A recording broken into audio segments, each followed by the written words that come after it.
افغانستان کے ایک music school سے بلند ہوتی یہ موسیقی اور افغان خواتین کی یہ باکسنگ ٹیم پچھلی کئی دہائیوں سے جنگ میں الجھے پتھریلے اور بنجر پہاڑوں والے اس ملک میں تہذیب اور تمدن کی کھیتی کاشت کرنے کی کوشش ہے. I think we have to look to the future with caution.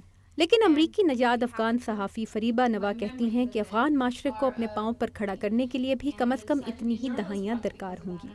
فریبہ نوا نے اپنی کتاب opium nation child brides drug lords and one woman's journey through Afghanistan کے ذریعے اس ملک کے سرحدی علاقوں کے سفر کی کہانی بیان کی ہے جہاں رہنے والوں کی زندگیاں منشیات کے کاروبار سے جڑی ہیں. It chronicles my journey through the border areas of Afghanistan. اس کتاب کے ذریعے میں نے افغانستان کی شمالی تاجک سرحد اور ایرانی اور پاکستانی سرحدی علاقوں کے سفر کی کہانی لکھی ہے کہ کیسے منشیات کی تجارت نے 30 سالوں میں صرف مردوں کی ہی نہیں عورتوں کی زندگیوں کو بھی متاثر کیا.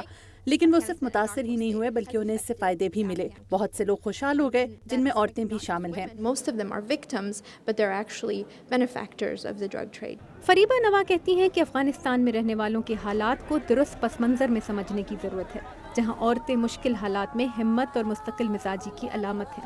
یہ کہتی ہیں کہ افغانستان کا مستقبل غیر یقینی ہے لیکن عالمی طاقتوں کو یقینی بنانا ہوگا کہ افغانستان میں جو بھی حکومت بنے وہ افغان عوام کو بنیادی انسانی حقوق دینے پر یقین رکھتی ہو.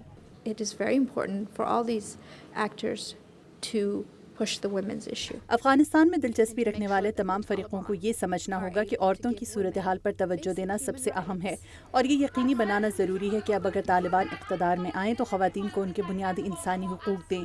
اسکول جانے کا حق، کام کرنے کا حق تو اسلام بھی انہیں دیتا ہے لیکن طالبان کو بھی اس کے لیے قائل کرنا پڑے گا. اس افغان مصنفہ کا کہنا ہے کہ افغانستان میں کسی ممکنہ خانہ جنگی کو روکنے کے لیے عالمی امن فوج کی موجودگی 2014 کے بعد بھی قائم رکھنی ضروری ہوگی.